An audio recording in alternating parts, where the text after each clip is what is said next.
SPN news आवाज नाशिकचा। माझी विनंती हात जोडून बाबांनो, सध्या राजकारण नका करू, संयम पाळा। माझ्या कुटुंबाला सांगतो, बाबाला रडू नका, तुम्हाला लढायचं आहे।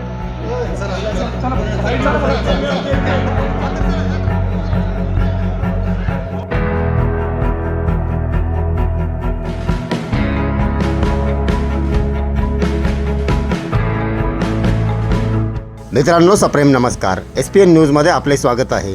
आता रडायचं नाही, लढायचं। प्रकाश लोंढे यांचं सातपूर अमरधाममध्ये घरच्यांना आवाहन।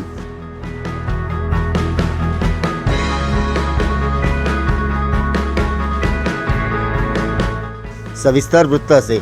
सातपूर गोळीबार प्रकरणात सध्या न्यायालयीन कोठडीत असलेले रिपाई जिल्हा प्रमुख तथा उत्तर महाराष्ट्र अध्यक्ष प्रकाश लोंढे यांना मंगळवार दिनांक 6 जानेवारी रोजी त्यांच्या काकूंच्या अंत्यविधीसाठी न्यायालयाने केवळ 1 तासाची विशेष परवानगी दिली होती।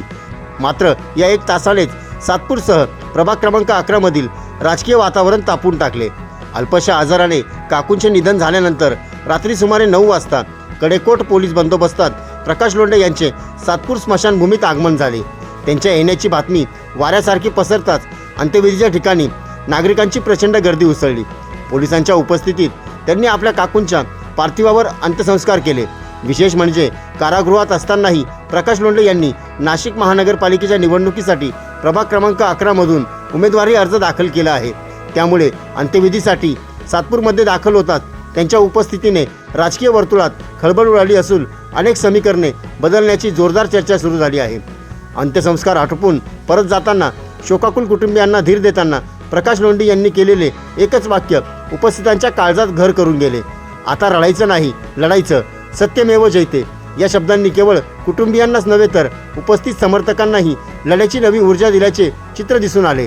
अंत्यविधी स्थळावर जमलेली गर्दी, लोकांमधील उत्सुकता आणि चर्चांचा वाढता सूर पाहता प्रभाग क्रमांक 11च्या निवडणुकीत काहीही घडू शकते असा सूर राजकीय विश्लेषकांकडून व्यक्त केला जात आहे। या घटनेमुळे सातपूर परिसरात एकीकडे भावनिक वातावरण असताना दुसरीकडे राजकीय संघर्ष अधिक तीव्र होण्याची चिन्हे स्पष्ट दिसत आहे। येत्या काळात प्रकाश लोंढेंच्या या उपस्थितीचा नेमका राजकीय परिणाम काय होतो याकडे संपूर्ण नाशिककरांचे लक्ष लागून राहिले आहे। SPN न्यूजसाठी प्रतिनिधी सोहेल खान।